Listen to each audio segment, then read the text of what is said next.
carry is a bayonet, 17-inch sword bayonet, as it was called. Now, in your own time, fix bayonets.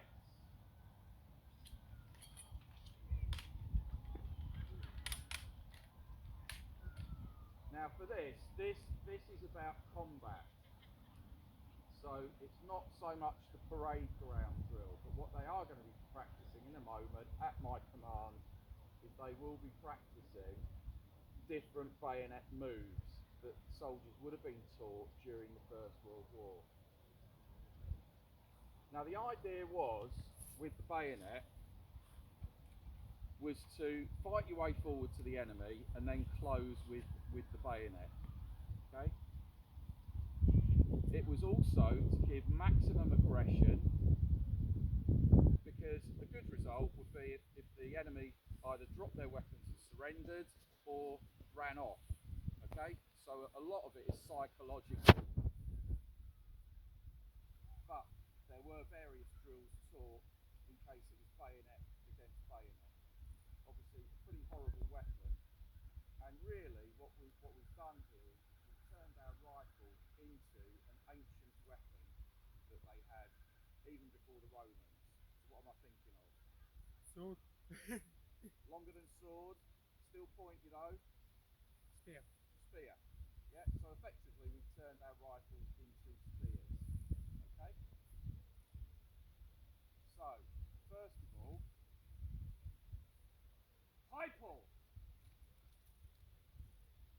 So they bring the rifle across their body. It's high. You notice that the magazine is pointed outwards. Now, as they advance, depending on the distance, they might advance over ground like this. Okay? If it was a longer distance, they might do it at the trail down here and then go up into the high pull as they got closer.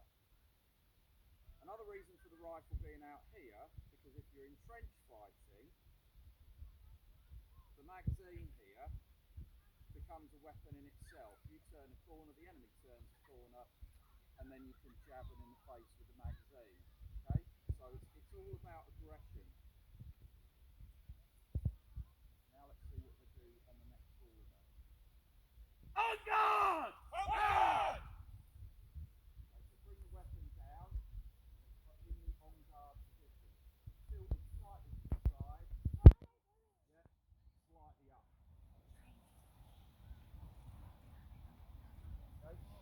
And again, you'll notice me correcting them as well. Just bearing in mind, this is for training. This is a training session in itself. Now, see what happens on the next order. Point! Ah! Point! Ah! Point! Ah! High pull! So run through that again. On guard! On guard! Point! Ah! Point! Ah! Point! Ah! High pull! Okay. Now, there are a number of techniques that were developed during the First World War. So that's the basic one. There's also techniques for trench fighting. Obviously, if you can appreciate, the trench is quite a narrow thing, so you need to make the rifle shorter. On guard! On guard! Short point position. So you notice now what they've done is they've pulled the rifle back, they've moved their left hand right the way up to the top of the hilt of the bayonet. So they've shortened the rifle. Point! Ah! Point! Ah! Okay. If you're in a really tight corner of the trench, then you have the jab position. Okay, stop the jab position. So knees are bent, the rifle is down low, the tip of the bayonet near your head, yeah. And this is actually where you really face on face. So pretty horrible stuff really. Now if I give the command point, you can see what happens. Point! Ah! Point! Ah! Now that's ease. Okay, so a couple of techniques there that were developed as the war went on for trench fighting positions. High port. So bring the rifle back up to the high port. On guard! On guard! Point! Ah! Point! Ah! Now what we're going to do now is training for if you're facing an opponent who's also got a rifle with a fixed bayonet. And that is parry right, parry left. And the idea of that is you're effectively fencing with the bayonet.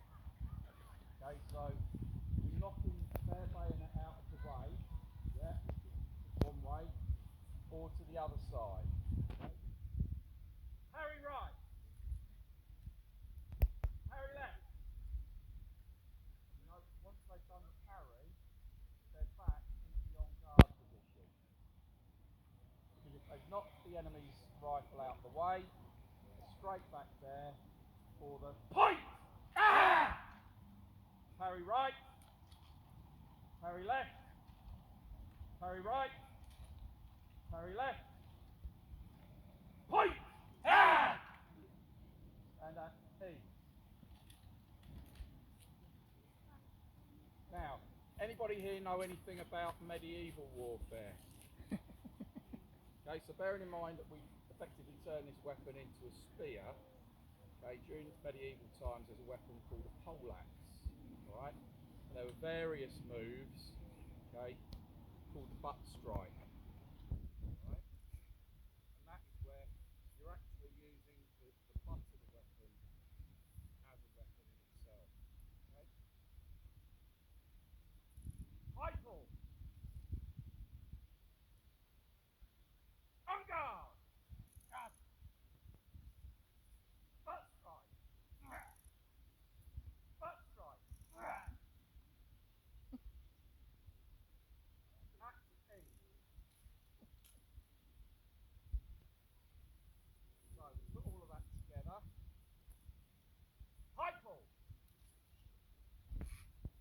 On guard! On guard! Point! Ah! Point! Ah! Short port position. Point! Ah! Point! Ah! Jab position. Point! Ah! Point! Ah! High pull! On guard! On guard! Butt strike! Ah! Butt strike! Ah! Then at ease.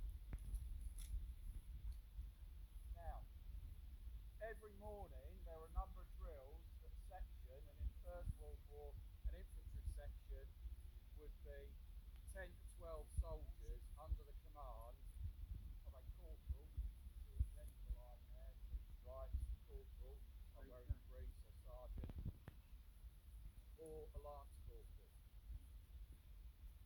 Sometimes you might have had a section with both, corporal and a lance corporal as a second command, but usually it was one NCO. Now every morning they would do drills with their corporal, including things like the bayonet training.